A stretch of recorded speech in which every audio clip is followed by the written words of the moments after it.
ঠিক কিনা? এজন্য হর হামতে আল্লাহ তাআলার শুকরিয়া আদায় করা।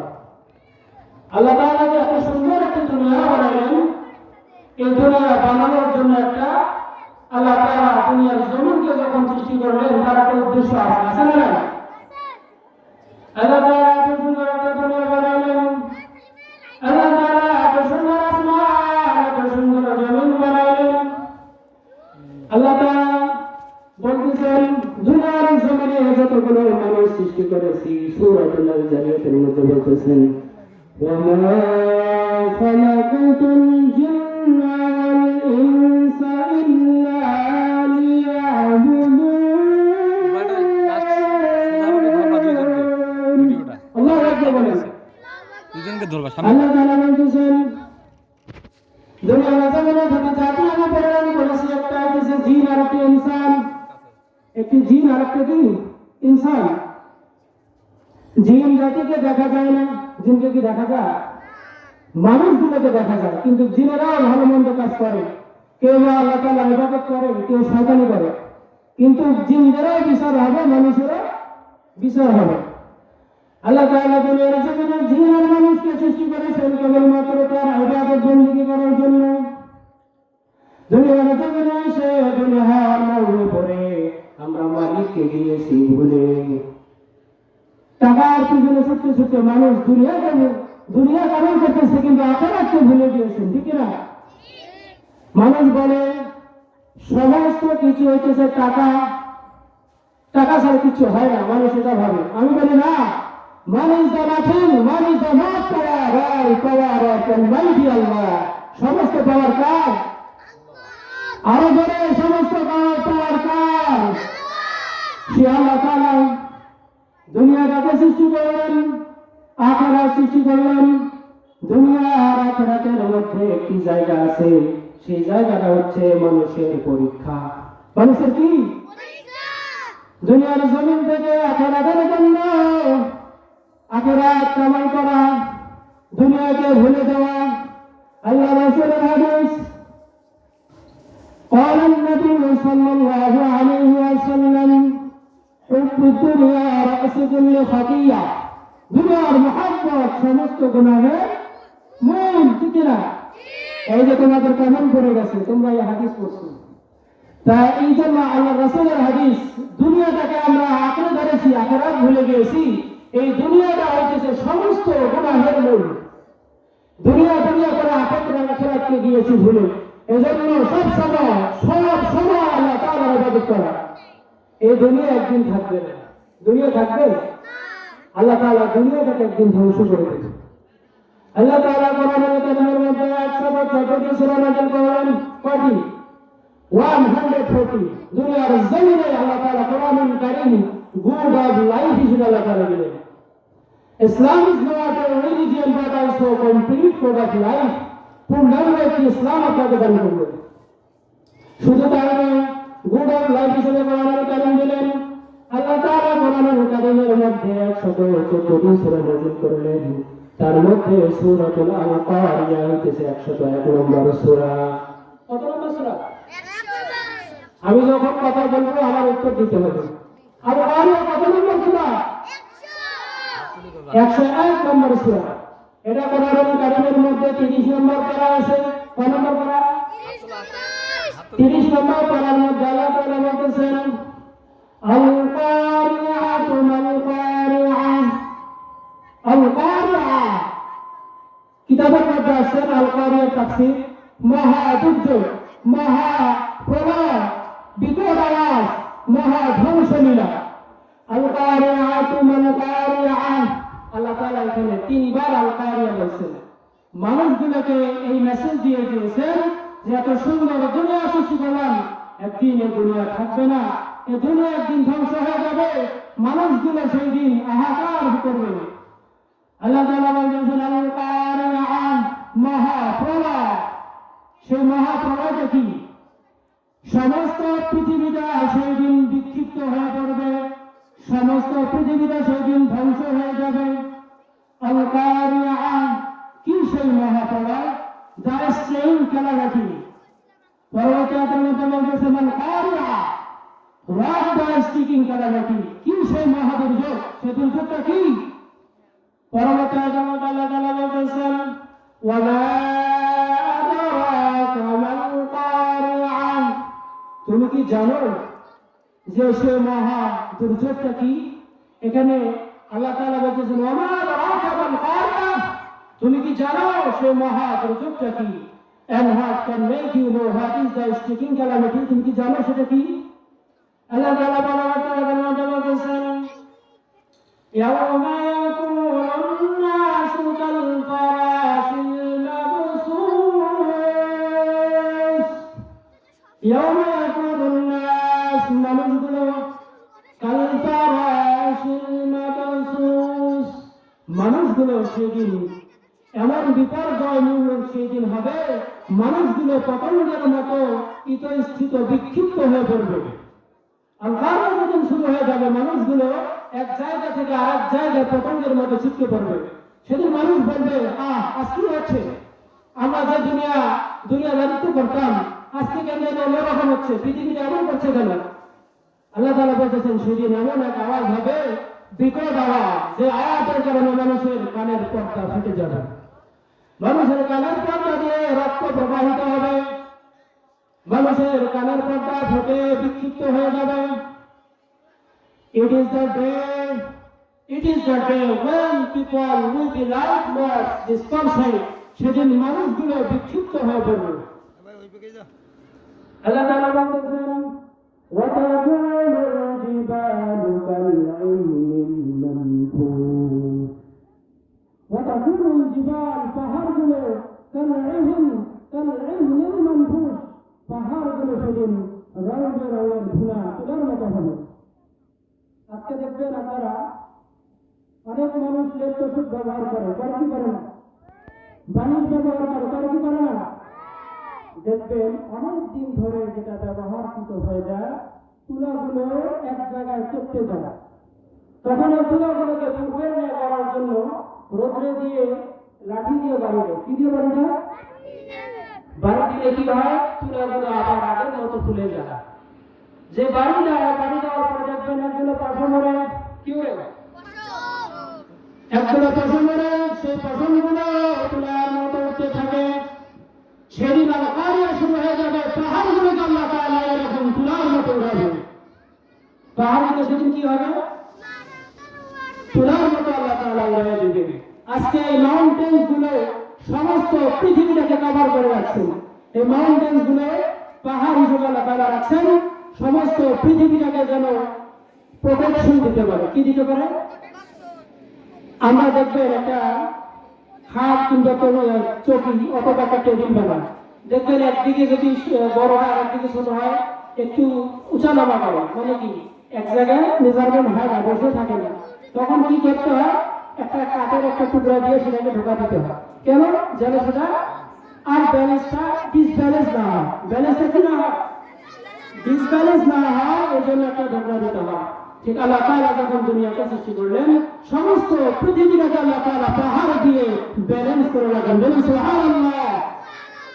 আল্লাহ তাআলার এত সুন্দর নিয়ামত এই পাহাড়গুলো। যেদিন এই পাহাড়গুলোকে আল্লাহ তাআলা তুলার মতো উড়াবেন, সমস্ত পাহাড়গুলো তুলার মতো উঠতে থাকবে। পাহাড়ে যদি এইরকম অবস্থা হয়, তাহলে মানুষের কি অবস্থা হয়েছে সেটা বেঁচে থাকেন। আল্লাহ তাআলা পরবর্তী আয়াতের মধ্যে বলতেছেন فَأَمَّا مَنْ ثَقُلَتْ مَوَازِينُهُ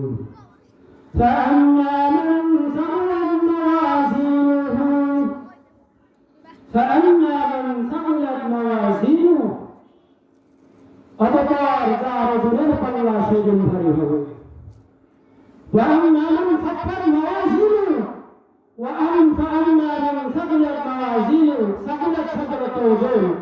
অতঃপর যার ওজনের পাল্লা সেদিন ভারী হবে, যার ওজনের পাল্লা ভারী হবে সে তো কামিয়াব হয়ে যাবে। যার ওজনের পাল্লা ভারী হবে সে কি হবে? কামিয়াব হয়ে যাবে। Then as for one of the scholars are having good days, সেদিন তার জন্য ভালো হয়ে গেল। সে দুনিয়ার জমিনে আল্লাহ তাআলার দ্বীন কায়েম করেছে, নবীর সুন্নাতে চলেছে, সে কামিয়াব হয়ে গেল। যার ওজনের পাল্লা যেদিন ভারী হবে। যার ওজনের পাল্লা ভারী হবে সে কি হবে? কামিয়াব হয়ে যাবে। কথা বলতে হবে। যার ওজনের পাল্লা ভারী হবে সে কি হবে? কামিয়াব হয়ে যাবে। পরবর্তী আয়াতের মধ্যে বলতেছেন ফাহুয়া ফি ঈশাতির রাদিয়া ফাহুয়া ফি ঈশাতির রাদিয়া অনন্তকাল ধরে সে সুখের জীবন লাভ করবে। সে দুনিয়ার জমিনে আল্লাহ তাআলার কথা মতো চলেছে, রাসূলের কথা মতো চলেছে, ইসলামের পথে জিহাদ করেছে, দ্বীনের দাঈ ইমাম হয়ে গিয়েছে। অতঃপর সে দুনিয়াটাকে অর্জন করে আখিরাত অর্জন করেছে। অতঃপর সে কামিয়াবি হয়ে গেল, সে সুখের জীবন লাভ করবে। সে সুখের জীবন লাভ করবে। পরবর্তী আয়াতে বলেছেন ওয়া আম্মা মান খাফফাত মাওয়াজিনুহু অতঃপর যার ওজনের পাল্লা সেদিন হালকা হবে, সেদিন কপাল পোড়া, সেদিন কপাল পোড়া। দুনিয়ার জমিনে আল্লাহ তাআলা নিয়ামতগুলো বর্তন করলো, দুনিয়ার জমিনে নবী প্রেরণ করলো, দুনিয়ার জমিনে কোরআন প্রেরণ করলো, কোরআন পাঠাইলেন, গিফটেড মেরাজ আল্লাহ তাআলা সব কিছু গিফট করলেন, কিন্তু মানুষ সেই নিয়ামতগুলো পাওয়ার পর আল্লাহর কাজ করে না।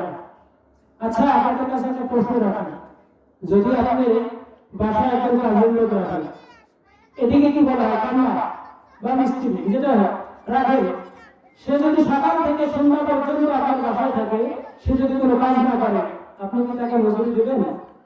কেন দেবেন না? কাজ করেন। তা দুনিয়ার জমিনে আল্লাহ তাআলা আপনাকে পাঠাইলেন, আল্লাহ তাআলা নিয়ামত বর্ষণ করলেন, আল্লাহ তাআলার মসজিদে আযান হয়, মুয়াজ্জিনের আযান হয়, হাইয়া আলাস সালাহ নামাজের জন্য আসে, কিন্তু আমরা ঘরে বসে থাকি। তা আমরা কোন হিসেবে বলি যে আমরা জান্নাত পাবো? জান্নাত পাবো না আশা আছে? আল্লাহর কাজ যদি না করি জান্নাত পাওয়ার কোনো আশা নাই। আল্লাহর কাজ করতে হবে। শুধু তাই নয়, দ্বীনের জন্য দাঈ হতে হবে, দ্বীনের দাঈ ইলাল্লাহ হতে হবে, তাহলেই জান্নাত পাওয়া যাবে। আল্লাহ তাআলা বলেছেন ওয়া ইন্না মান খাফফাত মাওয়াজিনুহু ওয়া তাতাওয়ারা রাজুলাল্লাহ but as for one who is killers are you having good days, সেদিন থেকে তার জন্য ভালো হয়ে গেল, সেদিন থেকে তার জন্য কি ভালো হয়ে গেল। পরবর্তী আয়াতের মধ্যে বলেছেন ফাউম্মুহু হাওিয়া, হাবিয়া নামক একটি দোজখ রয়েছে। এই যে মাদ্রাসা ছাত্ররা, দোজখের মধ্যে একটি নাম আছে, সেটা হচ্ছে কি হাবিয়া। হাবিয়া দোজখ নাম শুনছো?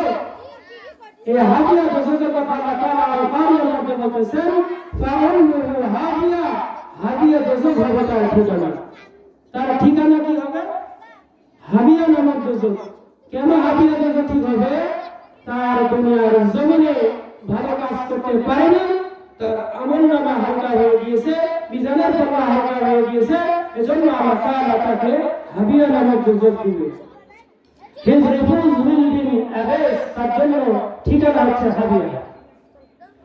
পরবর্তী আল্লাহ বলেছেন ওয়া মা আদরাকা মা হিয়া ওয়া মা আদরাকা মা হিয়া।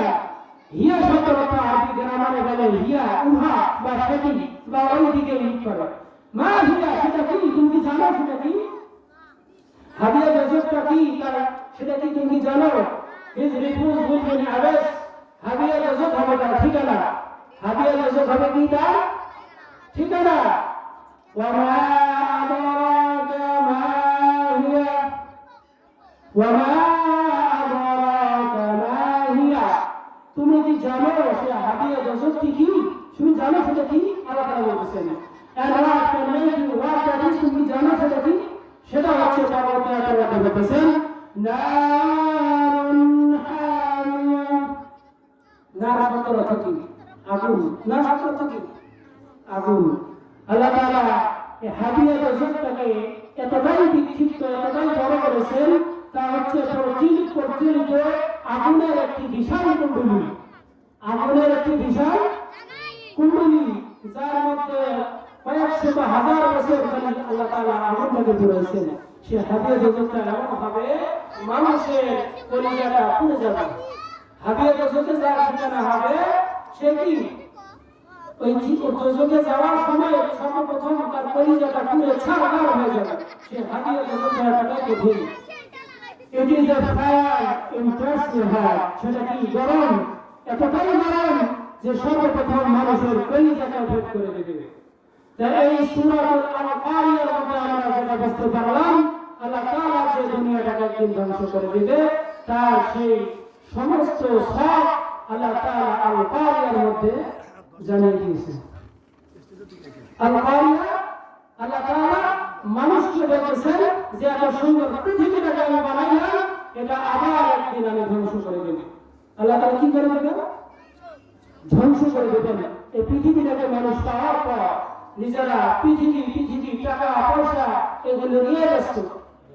কোরআনের কালামের মধ্যে আল্লাহ তাআলা সূরাতুল আল-কারিয়া এবং আরেকটি সূরার মধ্যে এই ধ্বংসলীলার কথা বলে দিচ্ছেন। তা আমরা এই আল-কারিয়ার মধ্যে যেটা জানতে পারলাম, দুনিয়ার জমিন একদিন ধ্বংস হয়ে যাবে, মানুষগুলো সেদিন থাকবে না, সমস্ত পৃথিবীর মানুষগুলো ধ্বংস হয়ে যাবে। তাই জন্য সেই ধ্বংসলীলা যেন হয়ে গেলেও আমরা জান্নাতে যেতে পারি, এজন্য আমাদেরকে কি কাজ করতে হবে? সর্বপ্রথম হচ্ছে সালাত। ইসলামের 5টি স্তম্ভ। কয়টি?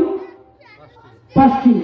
আল্লাহ রাসূলের হাদিস, বুনিয়াল ইসলামু খামসুন শাহাদাতু আল্লা ইলাহা ইল্লাল্লাহ ওয়া ইকামাস সালাতি ওয়া ইতাইজ যাকাত ওয়াল হজ্জ ওয়াস সিয়াম ওয়া রমাদান।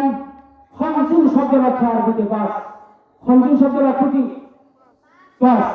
বুনিয়াল ইসলামু খামসুন শাহাদাতু আল্লা ইলাহা ইল্লাল্লাহ, এক কথায় সাক্ষ্য দেওয়া যে আল্লাহ তাআলা এক ও দ্বিতীয়। আল্লাহ তাআলা কি? এক। আল্লাহ তাআলা যে এক, এর মধ্যে কোনো সন্দেহ আছে? জোরে বলতে হবে, আল্লাহ তাআলা যে এক, এর মধ্যে কোনো সন্দেহ আছে? আল্লাহ তাআলা যে এক, এর মধ্যে যদি কেউ সন্দেহ করে, সে তৎক্ষণাৎ তার ঈমান হরণ হয়ে যাবে। তার ঈমান কি হয়ে যাবে? সে ঈমান ধ্বংস হয়ে যাবে। সে নিজেকে আর মুসলমান হিসেবে দাবি করতে পারবে না। আল্লাহ তাআলার কাছে নট অ্যাকসেপ্টেড। যে আল্লাহকে শিরক করে, সে কখনোই জান্নাত যাইতে পারবে না। বুনিয়াল ইসলামু খামসুন শাহাদাতু আল্লা ইলাহা ইল্লাল্লাহ ওয়া ইকামাস সালাত, 2 নম্বরে কিছু সালাত কায়েম করা, ওয়া ইতাইজ যাকাত এবং যাকাত প্রদান করা, ওয়াল হজ্জ ওয়াস সিয়াম ওয়া রমাদান এবং রমজান মাসে সিয়াম পালন করা এবং হজ করা। এই 5টি কি ইসলামের স্তম্ভ। ইসলামের এই 5টি স্তম্ভ যে মানবে না, সে প্রকৃত ঈমানদার হতে পারবে না। প্রকৃত ঈমানদার হতে গেলে তাকে এই 5টি মানতেই হবে। তাই জন্য আমরা আল্লাহকে মন থেকে সবাই মানি তো ইনশাআল্লাহ। আল্লাহকে যদি মানতে চান এবং আল্লাহকে মানেন, তা আল্লাহ তাআলার যে কাজগুলো আছে, সেই কাজগুলোকে পুঙ্খানুপুঙ্খানুভাবে পালন করতে হবে। সে কাজগুলোকে কি করতে হবে? পুঙ্খানুপুঙ্খানুভাবে মানতে হবে। আপনি একটা মানলেন আর একটা মানলেন না, এটা কখনো হবে না। এটা নট হ্যাবিট, এটা কখনোই নয়। আল্লাহ তাআলার পুরি দিনকে মানতে হবে। আচ্ছা, এখানে মাদ্রাসার ছেলেগুলো আছে, তোমাদের যে মাদ্রাসাটা তোমরা ভর্তি হচ্ছ বা পড়তেছো, তোমাদের অনেকগুলো হাদিস মুখস্থ আছে না? না, তোমাদের কোরআনুল কারীম সহিহ তেলাওয়াত হয় কি হয় না? তোমাদেরকে 5 ওয়াক্ত নামাজ জামাতের সহিত পড়তে হয় কি হয় না? তোমাদেরকে সব সময় রাস্তা ডান দিয়ে হুজুরা চলার জন্য বলে, করো কি করো না? তোমাদেরকে ইস্তেঞ্জা করার পর কুনুত নিতে হয় কি হয় না? তোমরা সমস্ত ভালো কাজগুলোকে করো। কেন করো? সে জান্নাতে যাওয়ার জন্য। সে আল্লাহ দেওয়ার জান্নাত তোমরা যদি পাইতে চাও, রাসূলের আদর্শ নিয়ে নিজের জীবনটাকে পরিচালিত করতে হবে। তা আল্লাহর জান্নাতে যেতে হলে দুনিয়ার সমস্ত বাজে কাজগুলোকে ফারাগ হয়ে আল্লাহ তাআলার সমস্ত কাজগুলোকে করতে হবে। তোমরা এই কাজগুলোকে করতেছো, যারা জেনারেলি লেখাপড়া করে, তারা কি সঠিকভাবে এই কাজগুলো করতে পারে? কথা বলতে হবে, তারা কি পারে? তাদেরও লেখাপড়ার দরকার আছে, কিন্তু সর্বপ্রথম 1 থেকে 5 পর্যন্ত আপনারা মডেল মাদ্রাসাগুলোতে দেন, সহিহ তেলাওয়াত শিখান। দেখবেন আপনার ছেলেকে আপনি ইঞ্জিনিয়ার বানিয়েছেন, সে আপনার জানাজা পড়াতে পারবে। আপনার ছেলেকে আপনি বিসিএস ক্যাডার বানিয়েছেন, সে আমার জানাজা পড়াতে পারবে। আপনার ছেলেকে ডিসিএসপি যত বড় বড় পদ রয়েছে, আপনার ছেলেকে আপনি বানান, আপনার ছেলেকে বিএসএমএস করান, আপনার ছেলেকে এমবিবিএস ডাক্তার বানান। সর্বপ্রথম দিনের শিক্ষাটা দিন। যদি দিনের শিক্ষা দিতে পারেন তাহলে আপনার জানাজা আপনার সন্তান পড়াইতে পারবে। আর যদি আপনি দিনের শিক্ষা দিতে না পারেন তাহলে ওই হুজুরকে ভাড়া করে আনে, হুজুরকে বলতে হবে হুজুর আমার বাবার জানাজাটা পড়ান। তা এই জন্য আপনার সন্তানকে 1 থেকে 5 পর্যন্ত হলেও মাদ্রাসা পড়াবেন তো ইনশাআল্লাহ। সবাই হাত তুলে দেখান ইনশাআল্লাহ, মাদ্রাসা পড়াবেন ইনশাআল্লাহ। কেননা আপনার বাচ্চাকে যদি আপনি ইসলামিক স্টোরি জানান, সে ইসলামিক মাইন্ডের হবে। আপনি যদি তাকে ইতিহাস পড়ান, হিন্দুরা যেগুলো লিখে দিয়েছেন সুলতান সুলেমানের, বাদশা আকবরের, এগুলো যদি পড়ান সে জানতে পারবে অনেক কিছু, কিন্তু পরিপূর্ণ ইসলামের বিষয়ে কিছু জানতে পারবে না। তাকে সবসময় ইসলামের শিক্ষা দিতে হবে। আল্লাহ তাআলা রাসূলের হাদিস বলেন, নবী সাল্লাল্লাহু আলাইহি ওয়াসাল্লাম আখলিস দীনাকা ইয়াকফিকা আল-আমালুল কালিল, তোমার ঈমানকে খাঁটি করো, অল্প আমলে নাজাতের জন্য যথেষ্ট হবে। আরেকটা হাদিসের মধ্যে বলেছেন আল্লাহ তাআলা রাসূল বলেন, নবী সাল্লাল্লাহু আলাইহি ওয়াসাল্লাম খায়রুকুম মান তাআল্লামাল কুরআনা ওয়া 'আল্লামা। আল্লাহ তাআলা রাসূল বলেছেন খায়রুকুম মান তাআল্লামাল কুরআনা ওয়া 'আল্লামা, তোমাদের মধ্যে সর্বোত্তম ওই ব্যক্তি